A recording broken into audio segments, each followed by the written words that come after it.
Vamos à luta, ó campeões, onde vibrar os nossos corações. Na tua glória, toda a certeza que tu és grande, ó portuguesa. Vamos à luta, ó campeões, onde vibrar os nossos corações. Na tua glória, toda a certeza que tu és grande, ó portuguesa. Essa é a letra do hino de Roberto Leal para um clube que no próximo dia 14, que tem uma das histórias mais lindas, completa 100 anos. Uma história carismática, uma história que representa uma colônia tão querida dos brasileiros. E o que mais a gente vai dizer, né, gente? A gente precisava de convidados para hoje, né? O nosso coração tem a simpatia pela Portuguesa de Desportos, a gigante lusa. Mas só a nossa paixão, a nossa simpatia é pouco. Então a gente está aqui com dois convidados. O nosso primeiro convidado, ele é nascido em 1958, quando a Portuguesa ia fazer 38 anos. Ele acompanha a Lusa desde 1971, quando a Lusa teria 51 anos. O Canindé ainda não tinha sido nem inaugurado. Isso seria em 1972, numa vitória por 4-0 contra o São Bento de Sorocaba. E quando eu digo que esse cara acompanha desde 71, ele acompanha mesmo.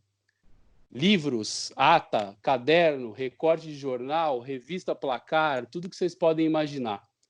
Pela primeira vez em 58 programas, a edição não foi feita por nenhum de nós. Foi feita por esse cara.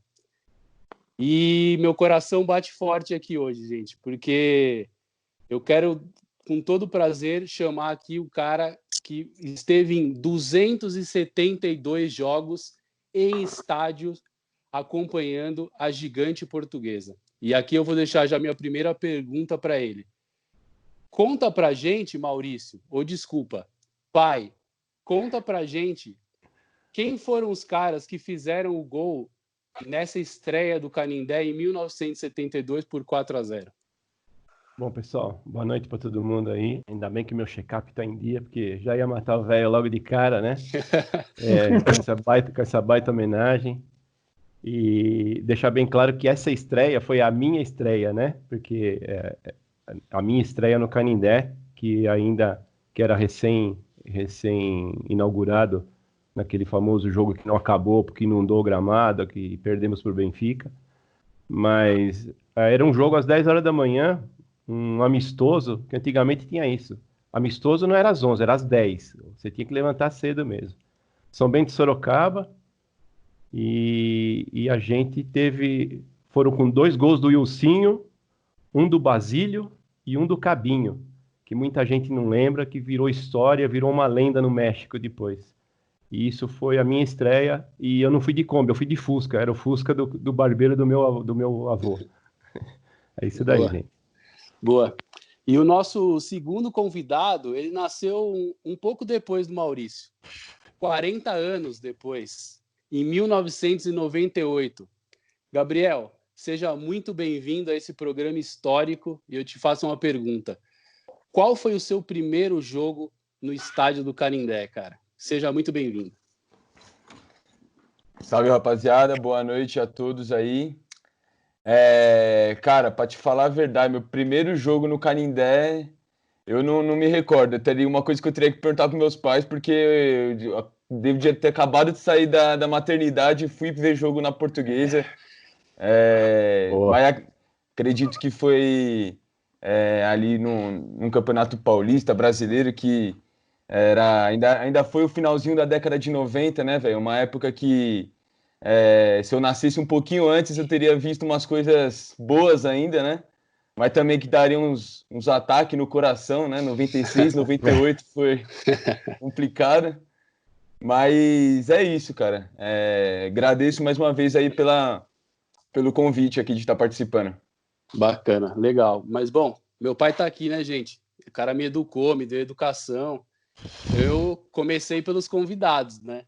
mas eu não posso deixar de dar as boas-vindas aos nossos integrantes, aos nossos amigos da família BCB. E aí, caras, para passar a bola para vocês aqui, queria que vocês dissessem, né, nessas boas-vindas, em poucas palavras, o que a Portuguesa representa para vocês, né? Para todo mundo ela tem algum significado, para uns mais, outros menos, mas em poucas palavras, aí queria que vocês dessem as boas-vindas de vocês, e só quero deixar no ar aqui uma regra, né?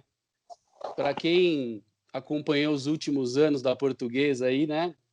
O caso Everton e a crise da Portuguesa fora dos gramados, hoje ela é fora de assunto, ela está fora da pauta. Porque se a gente está falando de 100 anos, esse assunto é só uma vírgula, né? É só um pequeno asterisco aí. A história está aí para ser eternizada da Portuguesa. E aí passo a bola, queria começar aí pelo Rafa. Seja bem-vindo e queria ouvir um pouco de você, cara. Fala, Caio. Fala, galera do BCB. É muito bom estar participando disso. Primeiro, já dou boas-vindas aos convidados. É muito legal. Acho que é a primeira vez que a gente recebe assim tanta gente nova no mesmo episódio. E eu acho que quando fala de Lusa, de Portuguesa, o primeiro sentimento que vem é, mesmo sem ter uma ligação muito forte com o time, é aquele sentimento de um certo saudosismo, né? Porque a gente costumava ver muito o símbolo da Portuguesa em vários lugares da cidade. Eu acho que quem nunca esteve numa padaria oficial de um português e viu aquele símbolo, aquele símbolo na parede, aquela bandeira pendurada, isso eu acho que é a primeira coisa que vem na minha mente. Assim, eu trabalhei muito tempo no Center Norte, eu lembro que toda hora que eu precisava sair, eu ia no estacionamento e ficava ali olhando o Canindé e falava, nossa, que da hora, eu preciso ir lá um dia e tal. É tão bonito, faz parte aqui meio que desse ambiente, era um dos sentimentos bem legais, assim. E vamos lá, o Nilzito, você que está celebrando aí, né, deve estar tomando um caldo verde aí em Cotia para celebrar a vitória do Corinthians nesse frio aí, cara. Valeu, nossa, é um prazer participar desse programa histórico aqui com dois convidados aí que são torcedores fanáticos da Lusa. A Lusa para mim é o quarto grande, cara. O quarto grande de São Paulo é a Portuguesa, não é o Santos nem é em São Paulo. Então a Portuguesa sempre tem glórias aí, tem uma história muito bonita. Espero que a gente aprenda um pouquinho aí com esses convidados aí que tem muita coisa para contar. Boa.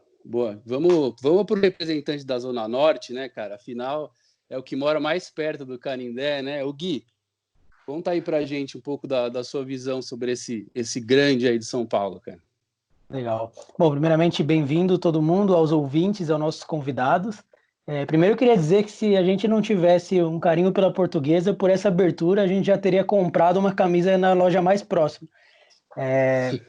Mas, bom, foi o que você disse, né? Vila Maria, Zona Norte. Para quem não sabe, eu e o Gabriel, a gente foi vizinho por alguns anos. E a Vila Maria, ela respira Portuguesa, né? Por mais que as pessoas, às vezes, não torçam para a Portuguesa, a gente sabe que não é um time que tem uma torcida gigantesca, mas é um time que é querido por todos. E a gente, quando eu digo que a gente vive Portuguesa, é verdade, né? A gente aqui acompanhou sempre os bailes de carnaval da Portuguesa como clube, as festas juninas da Portuguesa, vinha gente de São Paulo toda para assistir. E então a gente, de qualquer forma, sempre estava na Lusa e sempre tinha o carinho, né? Então, quando a Portuguesa jogava, a gente tinha esse carinho. Óbvio que quando não era contra o nosso time, né? A gente sempre torcia para a Portuguesa, né? Eu brinco que a Portuguesa aqui em São Paulo é o meu segundo time, assim, óbvio que eu não acompanho a Portuguesa, mas quando joga eu gosto de assistir. E os jovens da Zona Norte também, que tentaram ser jogador de futebol, todos tenho certeza que tentaram jogar na Portuguesa antes de fazer teste em qualquer outra equipe. Não era Juventus da Moca, não era nenhum outro, sempre foi a Portuguesa. E acho que eu tenho uma experiência bem parecida com o Rafa também. Eu trabalhei 2 anos e meio da minha vida no Paris, literalmente atrás ali do estádio da Portuguesa, e era uma delícia, cara. Todo dia você saía e aí você ia na região, você ia numa padaria com faixas e símbolos da Portuguesa por todo lugar. E além disso tudo, né, a grande história que trouxe para o futebol, com grandes jogadores, o próprio Denner. Eu sou agradecido eternamente pelo Zé Roberto, que jogou no Palmeiras, que passou pela Portuguesa. Então é um carinho muito, muito grande. Estou muito feliz de fazer parte desse episódio hoje. Ô Gui, só para complementar o que você falou, acho que você falou aí do Paris, eu queria deixar um abraço para a turma da minha faculdade, porque na faculdade de jornalismo a gente tinha um semestre que a gente fazia um jornal e cada classe fazia o jornal de um bairro, né? O nosso bairro foi o Paris, e o Canindé tá na capa desse jornal aí da minha época de faculdade. A minha matéria foi sobre a igreja lá de Santo Antônio e a festa e tal, mas a capa é o Canindé. E aí eu queria deixar esse abraço para todo mundo da AMB Morumbi. Legal. Agora eu vou, não sei se ele vai falar do Lusa Lions, o time de futebol americano da Portuguesa, mas vou passar a bola aqui pro Kopreski. Kopreski, bem-vindo, cara. Pô, valeu, Caio. Queria agradecer ao Maurício e ao Gabriel por participar do programa com a gente, baita especial pra gente. Obrigado mesmo de coração. E para mim, falar da Portuguesa, eu queria falar duas coisas. Um é um gancho do Rafa, muito sem querer, porque ele falou da faculdade. E eu queria falar que a Portuguesa começou jogando como Portuguesa Mackenzie. E eu, como sou um mackenzista, queria agradecer a Lusa por essa parte, né, com o Mackenzie. E a segunda, pitaquinho, na verdade, de Portuguesa na minha história, é que uma coisa que o meu avô não conta para ninguém, que quem fala isso é minha mãe. Meu avô veio de Birigui, né, do interior de São Paulo para cá, e ele veio com, sei lá, acho que era na década de 1940, assim, mais ou menos, né? E ele veio, e ele sempre jogou muito futebol, sempre gostou pra caramba, e era a época que a Portuguesa era um baita time. E ele começou torcendo pra Portuguesa.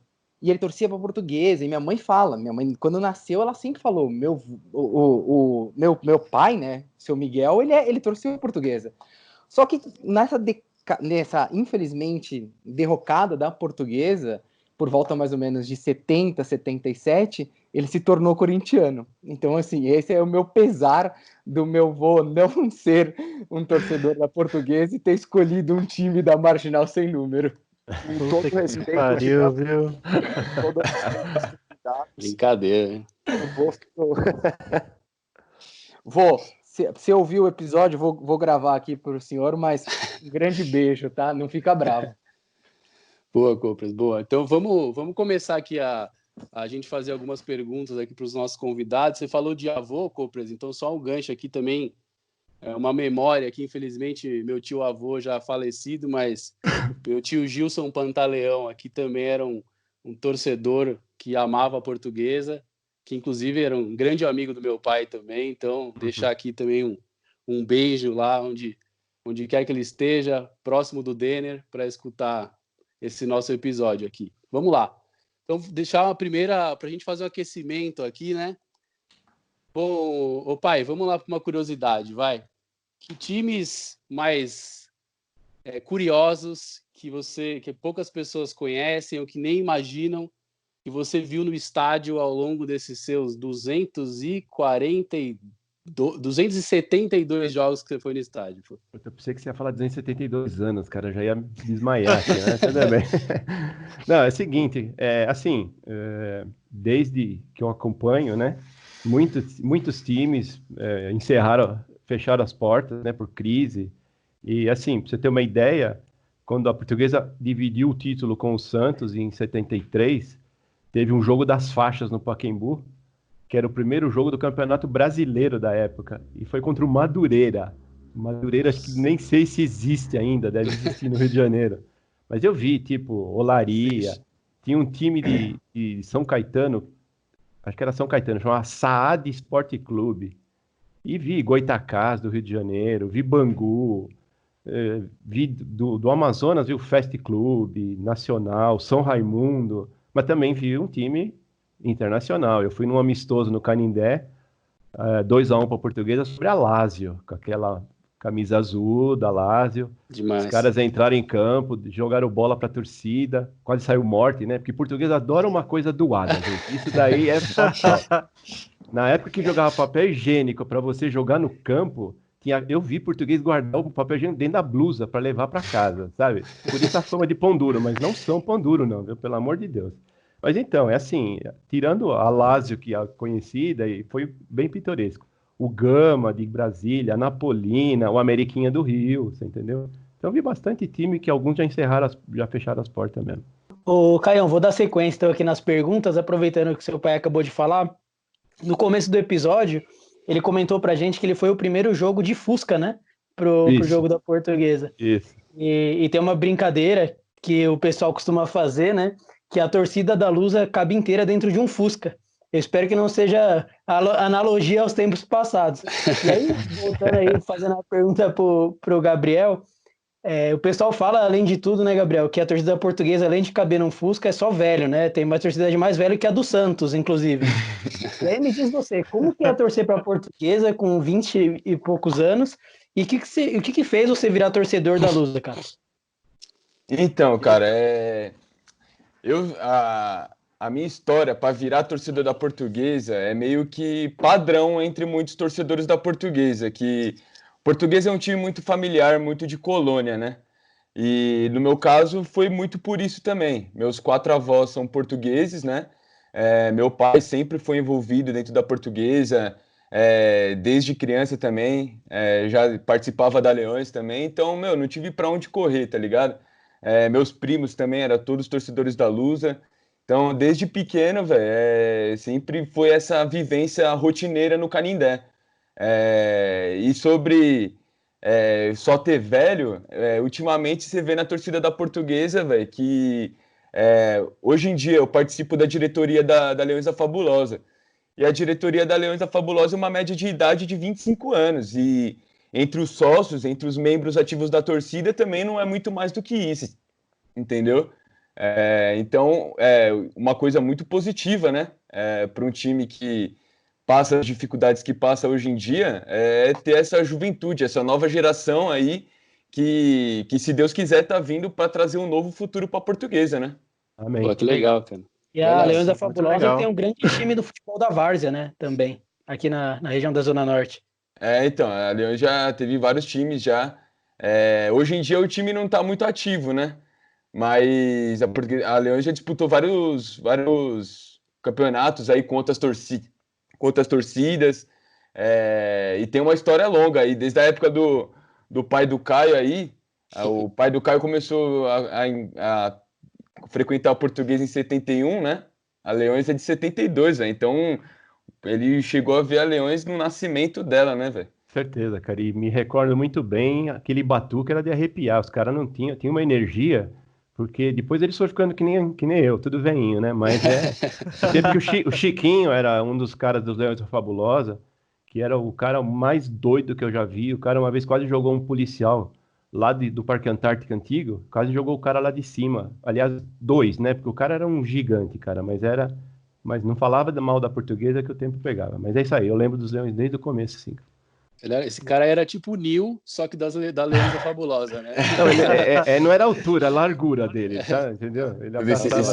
Esse cara aí é medo. lenda viva dentro da Portuguesa, que dentro da Leões, né? Que também por muitas decepções foi um cara mesmo que nessa época era tão ativo, tão fanático, que depois da década de 90 ele meio que desapareceu completamente do Canindé, da Leões. E eu tô fazendo agora 11 anos de torcida, 11 anos que eu entrei na Leões, e eu nunca tinha visto o rosto do Chiquinho dos Motéis, vi só agora porque ele participou da gravação do filme do Centenário da Portuguesa, e postaram as fotos dele e tudo, e eu vi realmente quem era o Chiquinho, mas não conhecia ele pessoalmente, só as histórias, né? Parecia mitologia, tá ligado? A lenda, né, cara? É uma lenda. Não, o Gabriel falou em mitologia e eu já ia começar a falar de mitologia, histórias místicas, umas coisas meio sinistras. E aí eu já direciono minha pergunta para o Maurício, né? Eu podia fazer qualquer pergunta aqui, podia falar sobre os ídolos, alguns jogos históricos, mas eu queria muito saber de uma história que, enfim, eu fiquei sabendo para estudar para esse programa e eu fiquei meio chocado, assim. Uma história, Maurício, sobre um elefante e sobre um gato. Assim, eu preciso que você conte essa história, esse momento Discovery Channel, da mística do Canindé, as coisas que acontecem no Canindé, porque eu fiquei, assim, chocado com essa história. Não, tá certo. Não, é isso aí, cara. No ano que, eu não vou lembrar, eu até tenho nas minhas anotações aqui, o ano que a gente foi para a final com São Paulo, mas não foi aquela que nós perdemos duas. Foi uma que a gente perdeu uma e ganhou a segunda, e nos pênaltis, de novo, a gente perdeu. Teve um jogo, no último jogo do primeiro turno, foi Portuguesa e Ponte Preta, tinha acho que 19 mil pessoas, o Canindé disse que cabe 21, e aí o que acontece? Foi uma farra, meu. Os Leões da Fabulosa subiram na Marquise, lá onde tem o nome Oswaldo Teixeira Duarte, e fizeram uma franja no estádio. Eles puseram fitas verde e vermelha, e na hora que o time entrou, soltaram a Marquise inteirinha, caiu aquela franja, e aí nessa altura me entra um elefante do circo, nem sei se era do Vostok, do Orlando Orfei, e uma menina de maiô em cima. E o Jair Pisserni na beirada do campo dançando vira. Meu, eu pensei que eu tava num pesadelo, cara. Mas o elefante... Olha, desculpa se não pode falar, ele fudeu com o campo, ele afundou. A cada passada que ele dava era uma facada no coração, mas mesmo assim ele vibrou. Valia qualquer coisa, né? Eu lembro que eu tava na curva lá da churrascaria, porque eu cheguei meio tarde, eu sou de chegar cedo. Meu, quando eu vi o elefante, ele entrou pelo aquele portão onde entra as ambulâncias. Cara, eu delirei. Isso daí entrou pra história, né? Entrou pra história. E a outra história do gato, isso daí dizem que não tem vestígio, não tem BO. Era um jogo com 15 de Piracicaba, um jogo à noite. Perdíamos de 1-0 e a bola não entrava. Ah, não deu outra, né? O bichano pagou o pato. Abriram o quadro de energia lá e jogaram o bicho. Acabou a luz do Pari. Não foi só do Canindé, acabou de tudo. Deu um curto-circuito naquela porra, cara. E depois acharam o gato torrado. Dizem que alguém descuidou e o bichano pulou. Mas, para nossa sorte, depois de 15 dias, marcaram outro jogo, porque ainda não tinha ocorrido o percentual de tempo que ia ficar 1-0 por 15, né?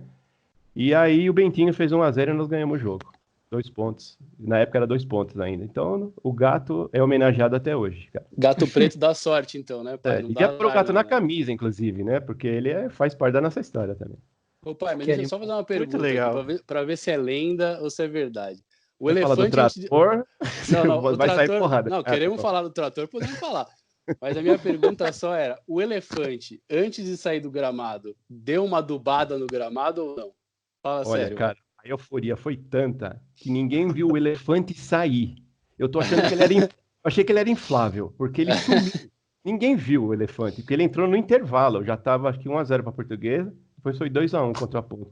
Mas a euforia foi tão grande... E o comentário tão gigante que ninguém viu o elefante embora, mas a do Bach eu me lembro não, porque naquela época a gente não fazia tanta merda em campo, não. Era redondinho.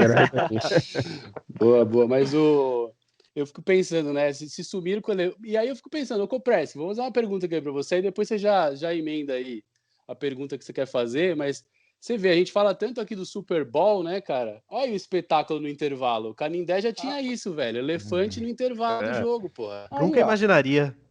Você vê só, às vezes o pessoal dos Estados Unidos pegou a ideia da Portuguesa, cara. Olha lá. Será que era a mãe da Lady Gaga? Certeza. Será que era a mãe da Lady Gaga em cima do elefante, hein, Cu? Podia ser, cara. Uns tem Bruno Mars e outros tem um elefante no intervalo, né? Aí cada um tem o seu show. Cara, eu queria fazer uma pergunta para vocês, né? Acho que a gente não podia faltar essa pergunta de um time que já teve Djalma Santos, Penner, cara, tantos nomes. Quem são os ídolos para vocês, né? Tipo, quem que são realmente os ídolos para vocês nessa coisa tão bacana que a gente tem 2 gerações de torcedores portuguesa? Quem que vocês consideram como os maiores ídolos de vocês? Fala você, Gabriel, primeiro, vai, que você é mais recente, teus ídolos são mais conhecidos. Não, na verdade, os meus ídolos mesmo eu não vi presencialmente jogar, né, velho? Um deles que eu ainda vi jogar na Portuguesa também foi o Zé Roberto. Considero ele um ídolo meu, por todo o caráter que o cara tem, de nunca ter esquecido as origens, mesmo tendo alcançado o mundo, né? Nunca deixou de dar atenção para a Portuguesa. Acho que há 2 anos atrás... ele participou de dois amistosos pela Portuguesa e por isso é um dos meus ídolos, né?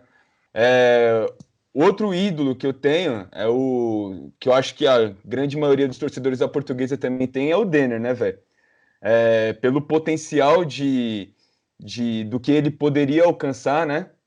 a habilidade que ele tinha, os gols que ele fazia, é uma coisa que, o Maradona ficou de queixo caído quando viu o moleque jogando, mano. Então, tinha o potencial de fazer muita coisa pelo futebol mundial, né?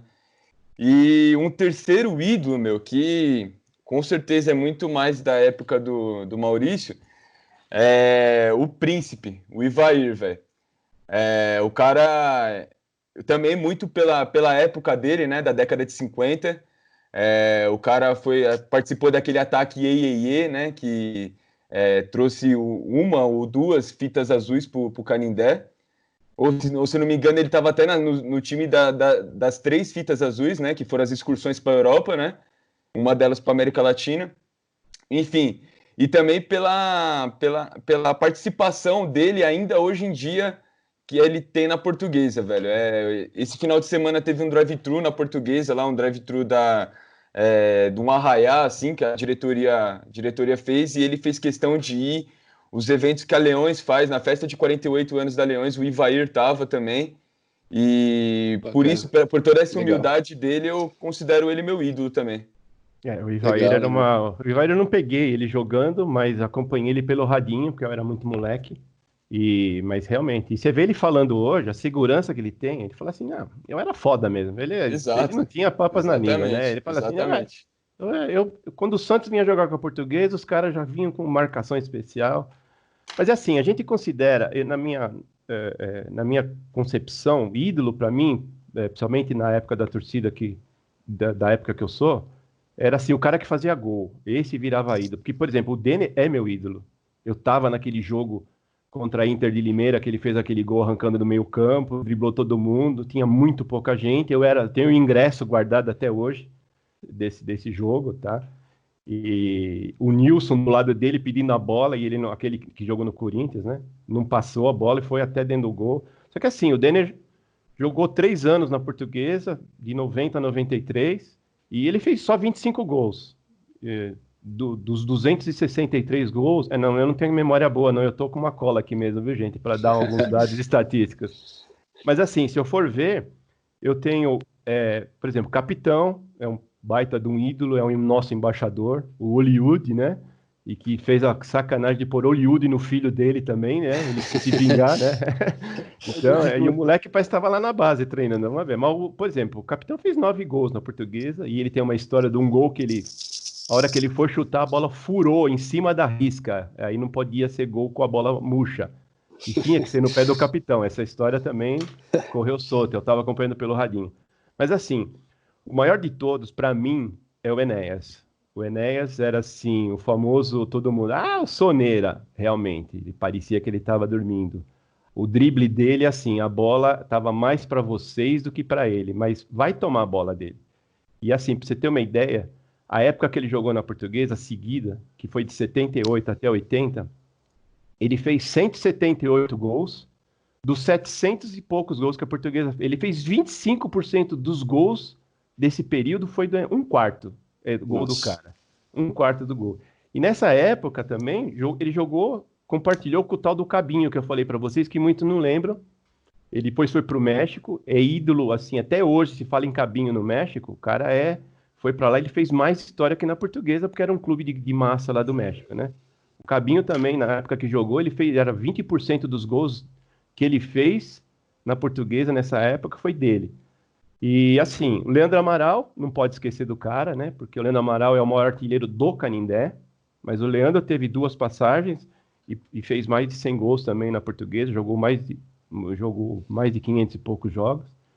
Mas assim, dessa galera, tem outros, né? Rodrigo Fabre, Alex Alves, que fez, não o Alex do Sport Recife, aquele o baiano lá que meio que carregou nas finais de 96, o cara meteu 2 gols no Cruzeiro aqui, 3-0, que se não é ele, aquele dele estava endiabrado, né? Depois ele também já é falecido, né? Mas tem muito jogador da Portuguesa, né? Só para fazer o gancho, vou deixar uma pergunta pro Nilzito, que sempre dá o seu pitaco. Rodrigo Fabre no Real Madrid. O que você achou, Nilzito? Jogou mais na Portuguesa, né? Rodrigo Fabre dá patada, né? O jogador tinha um chute bem potente, né? Jogador da Portuguesa, mas no Real Madrid não jogou, né? Foi passar férias lá na Espanha, né? Lá em Madrid.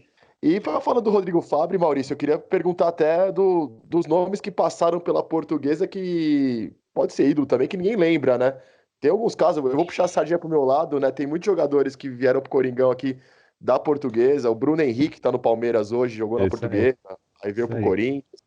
O Guilherme, aquele da Barcelusa. Isso aí, cara. O Fante também jogou na Portuguesa e veio pro Coringão. O próprio Leandro Amaral, que você falou, não jogou no Corinthians, né? Se machucou. Isso. Vai dar um baita atacante. Tem mais alguns aí que você recorda aí que passaram pela Portuguesa? Tem o Moisés também, que jogou no Palmeiras. Que Isso.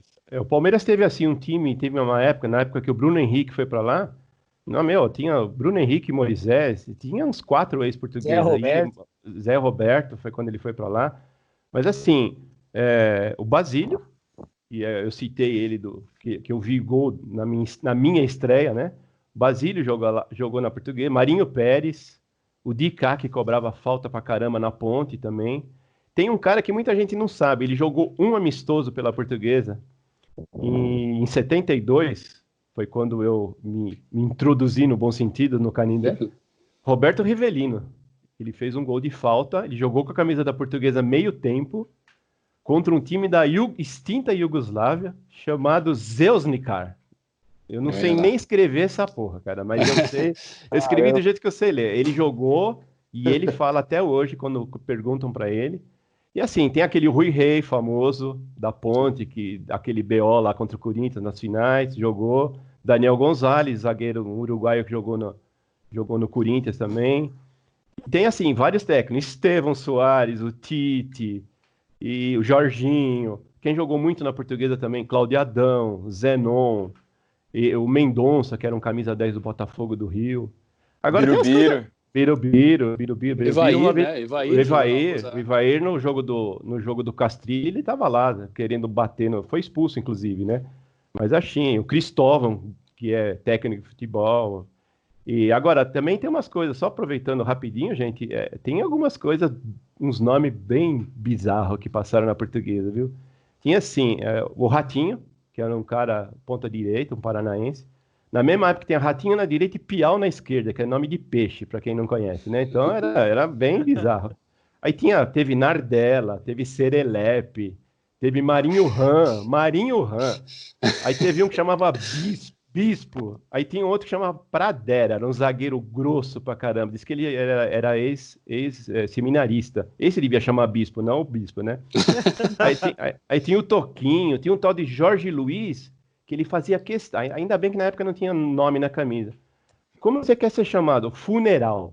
O cara era tinha sido coveiro, o pai dele era coveiro, não sei qual que é a história. Faísca. E fora os nomes, assim, complicados. Vanques. Bom, esse mais recente tem um monte, né, cara? O Irênio, que era um grande cobrador de falta, que normalmente Irene é nome de mulher, mas tinha o Irênio na portuguesa. Timoura, Alberes, tinha muita Beca, Fantique, olha, vou parar aqui que vai dar. O Cabinho mesmo é um nome estranho, né? Mas ele pelo menos artilheiro, a gente esquecia do nome dele. Aí teve um que chama Da Costa. O Da Costa, ele tem uma história rapidinho também, gente, que senão vai ter 10 programas aqui. Ele fez 2 gols na portuguesa. Um olímpico e um gol de bicicleta. Porra. Ele era um ponta esquerda que veio do Ceará. Na estreia eu tava lá, ele fez um gol olímpico. E passou não sei quantos jogos, ele fez um gol de bicicleta. Depois sumiu. Nunca mais ninguém viu. Então, depois diz que o Dodô fazia gol bonito, né? Pô, o cara fez 2 gols só, né, cara? Ô, Nil, só pra fazer uma piada nível barba, cabelo e bola. Você acha que se o Ratinho tivesse jogado contra o Santa Cruz do Flávio Caça-Rato, ia ser um jogo hein? Não, e até para passar a bola pro Caio aqui, jogador com nome zoado não dá certo não, né, Maurício? Você viu, vocês estão um monte aí, nenhum era bom, né? Não, então, a gente tava brincando do Paulinho Boia do São Paulo, tem que mudar esse nome, né? Jogador com nome estranho não vinga no futebol, né? Com certeza não, cara. É igual o Pituca no Santos, coitado. Ele é até bom jogador, mas o nome não ajuda, né? Pituca é pesado. Pituca não né? dá, cara. Pituca não vai, né? Apesar que a portuguesa teve o Pescuma, que foi campeão em 73. Era um puta zagueiro em todo sentido. Ele tinha 1,98 m, acho. Veio lá de Curitiba. O cara foi campeão em 73. Tá lá na escalação, junto com o Zecão. Ó, tinha uns caras estranhos, mas foram campeão. Mas era bom. Não tinha um paraguaio lá? strudel, uma coisa dessa. Ah, Strudel é não. aquele doce alemão, né? Não, Como é não. que é? Esse Struwey. Struwey, obrigado. Struwey. Esse Struwey, eu fui num jogo, um jogo no Parque São Jorge, que o Canindé estava em reforma. Foi 2-2 contra o Criciúma. O Magno Alves era moleque, jogava no Criciúma. Aquele que rodou em 462 times. E aí esse Struwey, ele foi substituído. A Portuguesa estava ganhando 2-0, tomou empate. Ele foi substituído, ficou puto da vida. Quando ele saiu de campo, ele arrancou a camisa e pisou na camisa. Pra você ter uma ideia, ele não entrou no Canindé para pegar as coisas dele. Ele foi embora com a roupa do corpo. Ele não voltou pro time, não pegou as coisas do armário. Ele foi inteligente, né? Inteligente. Não, boliviano, né? Ali no país onde ele boliviano, podia ter uma torcida do lado dele, né? Conhece a Leões, né? Sabe do perigo, né? Não, você é louco, cara. Era esse daí, Struwey. Devia ser Strudel. Strudel é aquele doce alemão, né? Viajei aqui. Bom, vou passando, voltou aqui para mim a rodada de... Isso aqui tá parecendo Roda Viva, o negócio aqui, né? É o Vira, né? É o Vira, não é o Roda Viva. É o Roda Vira. Vou perguntar para os dois aqui, hein? Cara, jogos memoráveis, assim. Aí pode ser na TV, no rádio, no estádio, onde vocês quiserem, assim. Coisas que vocês carregam, que vão... Eu falar que vão contar para os filhos, né? Você já me contou, no caso, né, pai? Mas vai lá. Começa aí quem quiser. Vai, Gabriel. Mas vai você, cara. Vai você que eu tô falando demais. Beleza. Então, velho, jogos marcantes, eu posso considerar 2 aí. Não, 2 não, eu posso considerar até mais, mas acho que os 2 aqui para selecionar para falar. O primeiro foi em 2011, né? Quando a Portuguesa subiu matematicamente contra o Vitória no Canindé. Com o jogo rolando ainda, a Leões catou, virou a faixa, que estava desde 2009 com a faixa de ponta cabeça, né, em protesto com a diretoria do Mané da Lupa lá. E, enfim, essa lembrança, essa memória da torcida virando a faixa, velho, é uma coisa que até hoje em dia, quando eu lembro, me arrepia mesmo, é uma coisa marcante, entendeu? Era uma esperança enorme para a gente, né? De novos tempos para a Portuguesa, que acabaram não sendo tudo isso, mas enfim, foi um jogo que marcou bastante. E se eu posso dizer um jogo que marcou também negativamente, que vai nesses jogos que acontecem umas tragédias que você realmente enxerga o amor que você realmente sente pelo time, né? Que foi, se eu não me engano, em 2018, Portuguesa e Tombense, lá em Tombos, pela Série D. A Portuguesa precisava ganhar o jogo para se manter, se classificar na Série D e ainda ter um calendário nacional no ano seguinte. E a Portuguesa perdeu o jogo em Tombos, ficamos sem divisão nenhuma do Nacional. E, velho, isso aí acho que foi o último ponto ali do sofrimento que veio desde 2013, não era para falar disso, mas enfim. Tá bom. Dali acho que até 2018 foi esse o ponto que mais machucou e que, tipo, foi um jogo que eu não estava vendo presencialmente. Eu estava na sede dos Leões lá, a sede estava lotada de gente. E, meu, quando aconteceu isso, parecia um clima de velório mesmo. Eu via caras ali que são super respeitados dentro da Leões. Cara que você vê que é forte, tá ligado? E você viu o cara chorando que nem criança, velho, tá ligado? Então esse foi um jogo que com certeza me marcou absurdamente, que pôs à prova o meu amor pela Portuguesa, né? Que depois de todas essas fases aí, muitos abandonaram, né?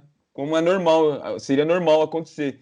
Só que os que ficaram, os que permanecem, essas situações põem à prova o amor da pessoa pelo time mesmo, né? E de continuar seguindo o time, mesmo com todas essas circunstâncias. Então, acho que foi esses 2 jogos aí os mais marcantes para mim. Legal. E que seja que esse fato, esse evento que você está citando, né, cara, que seja efetivamente o fundo mesmo do poço, né, cara? Porque de verdade a gente é aquela metáfora, né, que já que cheguei ao fundo do poço, né, que pelo menos eu tome impulso, né, para sair desse fundo, porque infelizmente fica difícil, né, a gente ter visibilidade, né, de perspectivas, mas a gente torce, né, e que tomara que esse evento fique guardado mesmo para fortalecer a torcida que está chegando. Você Exato. trouxe aí elementos de que a torcida está se renovando, que é bom. E aí agora é a gente torcer para que o clube também faça a sua parte, né? Mas realmente esse dia fica marcado aí mesmo. Eu acompanhei com meu pai essa data aí, enfim. Mas que seja um evento que fique aí para dar novos ares aí para os próximos 100 anos da Portuguesa, né, cara? Se Deus quiser, mano. Se Deus quiser. Então, assim, jogos históricos, na minha concepção, para a torcida da Portuguesa, tem até uma outra conotação, porque um time que quase não decidia nada, quase não decide nada, então tem muito jogo que valia alguma coisa, uma classificação que para mim, ou valia não cair para alguma coisa, e isso daí para mim eu coloco nos meus jogos históricos. Apesar que para mim o jogo mais bam mesmo foi um jogo em 2001 que eu fui, Portuguesa 5, Vasco da Gama 4 no Canindé, que a Portuguesa abriu 4-1 com 3 gols daquele rapaz que morava na Zakinak, que eu não falo o nome dele, traidor. E tava no CT esses dias, né? Ah, tava no CT? Ele disse que tava querendo voltar, né? Mas se o Caio quiser falar o nome dele, ele fala. Acertando conta só. Ah, só acertando conta? Tá certo. Então, e ele tinha feito 3 gols do 4-1, o Romário em campo, aí foi com 43 minutos de jogo, o Vasco empatou 4-4 o jogo, cara. Aí eu tava na numerada, eu queria quebrar as cadeiras. Eu sei que aí aos 46, o Elson, como diz um finado ex-sogro meu, um deus de ébano, o cara tinha 1,2 m, subiu no 8º andar e tirou a bola do Carlos Germano, colocou 5-4 pra gente. Não, mas esse foi um jogo para mim histórico. Tem o jogo do Sport, que se eu soubesse que a gente fosse cair depois para a Série C e D, eu não teria quase morrido aquele dia, né? Porque literalmente eu estava ajoelhado na sala, sozinho, com a bandeira da Portuguesa embrulhada, e depois o Caio me ligou umas 6 pessoas. Eu não consegui falar com ninguém, porque eu não parava de chorar. Não eu falei. Chorei. Eu liguei pro meu pai e eu falei com ele durante uns 2 minutos sozinho. Eu falava, pai, a Portuguesa é grande, e não sei o quê, e deu tudo certo, e blá, blá, blá. E ele chorou. E assim, ele não trocou uma palavra comigo. Aí uma hora eu percebi que ele não ia falar comigo. Falei, bom, pai, então se acalma aí, depois a gente se fala. Beijo, tchau. Desliguei, ele não falou comigo. Não, e assim, ele tava em choque. Assim. Totalmente fora da curva. A Portuguesa perdendo 2 vezes o jogo. E muito bizarro, assim, os gols do Sport tinham sido do Marco Antônio, que depois jogou na Portuguesa, ídolo, e do Fumagalli, cara, que depois jogou também 400 times. Então, 2-1 no segundo tempo para os caras, a gente precisando ganhar. A gente faz um gol aos 30 e o juiz dá um pênalti pra gente, é totalmente fora da curva. E o Alex Lopes vai lá e faz, e eu morri. Eu tô aqui, sério mesmo. Porque se eu soubesse que depois a gente cair para a Série Y, eu não teria quase morrido aquele dia, cara. Mas essa aí, as 2 finais contra o São Paulo em 85, que nós perdemos os 2 jogos. Eu quase morri não, se é hoje eu morreria. Porque eu fui com os 2 jogos com a camisa da Portuguesa sozinho, com o meu carro, e no primeiro jogo eu dei carona para 2 São Paulinos. Entramos juntos no estádio. Hoje eu teria morrido com certeza, né? Não por ser São Paulo, assim, por ser uniformizado, essas coisas. E na saída me consolando. Calma, Português, tem o segundo jogo. E aí eu fui, perdemos de novo. E diga-se de passagem, ninguém fala isso. Se for pontos corridos, mesmo perdendo os 2, a gente fez 1 ponto a mais que o São Paulo em pontos corridos. Ficou meu protesto. Ô, pai, foi nessa final que o Edu Marangon tenta encobrir o Gilmar? Foi nessa daí? Cachorrão, meio campo. Edu Marangon pegou uma bola 0-0 o jogo. A bola pegou no travessão e voltou na mão do Gilmar. A Portuguesa, né? Se é com a gente, pega nas costas do goleiro, arranca o número e o goleiro morre e a bola entra, né? Porque é a famosa manteiga para baixo. Mas tudo bem. Mas valeu. É isso daí, cara. Tem muito jogo legal. Que precisava de uns 3 programas. Legal. E vocês estavam falando de assim, se ninguém percebeu que o torcedor da Portuguesa, ele realmente é fanático, pelo menos sei quanto tempo de episódio já tá rolando, ele descobriu agora, né? Descobriu que a Portuguesa tem uma grande torcida, óbvio que a gente já conversou que não é em número, é em qualidade, né, a torcida da Portuguesa, e o Gabriel, ele é da Leões da Fabulosa, né? Leões da Fabulosa é a torcida organizada da Portuguesa, e aí eu queria saber de você que está no dia a dia, diretoria da torcida, e como que é fazer parte da torcida que é tão raiz aqui do futebol, e aí o que você tem para contar aí, um episódio que você viveu, que fala assim, cara, isso é torcida organizada raiz. Então, cara, fazer parte de uma torcida organizada já com tanta tradição, você tem que se enquadrar nas tradições da torcida e, antes de mais nada, você tem que lembrar que você está carregando um nome de muito peso, né? Que é uma camisa muito pesada, que é a da Leões, por todos os anos, desde 72, tudo que já deixou marcado. Mas hoje em dia a Leões é uma torcida que está se estruturando bem. A gente está aproveitando essa fase aí da quarentena para a gente trabalhar pesado em questão da nossa loja online. A gente está com um programa também, uma web rádio, toda terça-feira tem esse programa, Toca do Leão, que é um programa só dos Leões da Fabulosa mesmo. Enfim, a torcida está num crescimento, está acompanhando um crescimento, mas por pura dedicação mesmo, de deixar, muitas vezes, é inevitável, você se vai começar a se dedicar nisso, você vai acabar uma vez ou outra deixando a namorada de lado, deixando família de lado, velho, porque não vou falar nem que é só por compromisso, estaria sendo hipócrita, é muito por prazer também, a gente tá lá porque a gente gosta demais, e bom, é isso, cara, a Leões é uma torcida ainda que hoje em dia vem trabalhando junto com a diretoria da Portuguesa, né? Essa diretoria nova da Portuguesa que entrou, é uma diretoria que muitas das pessoas que estão hoje em dia no departamento de comunicação da Portuguesa saíram da Leões da Fabulosa, participavam da nossa comunicação também, entendeu? Que hoje também está sendo crucial para esse momento de coronavírus, né? Só mais um detalhe aí para ver como a Portuguesa é um time de sorte pra caramba. Logo no centenário da Portuguesa acontece essa pandemia e a gente está aqui fazendo uma entrevista por live, né, velho? Então, podíamos estar na arquibancada do Canindé, hein, Gabriel? Já pensou exatamente, fazer esse programa véio. De lá, pô? Você tem moral, você tem a chave de lá, pô. A gente entrava lá. Quase isso mesmo. E conta pra gente aí um episódio legal, que você viveu nesses tempos de torcida aí, nos jogos que você foi assistir, alguma coisa bem louca que aconteceu aí também. Então, é que torcida organizada, todo mundo sabe, né, que o real intuito da torcida é arquibancada, torcer mesmo, fazer a festa, só que sempre se confundiu muito com atritos, com confusões, né? E ao longo de 11 anos de torcida eu acabei vivendo isso, né? Por mais que hoje em dia, como liderança da torcida, a gente tenta passar que é uma coisa que não traz futuro nem para Leões, nem para as torcidas organizadas em geral, né? Mas, enfim, esse episódio que o Gui estava falando aí, que eu já comentei com ele, foi um jogo em Campinas contra o Guarani. Se eu não me engano, acho que foi 2018, que a gente estava ganhando o jogo inteiro, e no final do jogo o Guarani empatou, e a gente estava saindo do estádio lá do Brico de Ouro, e a torcida do Guarani fez uma emboscada para o nosso ônibus, né? E a gente estava com escolta da polícia militar, mas também não adiantou muita coisa, né?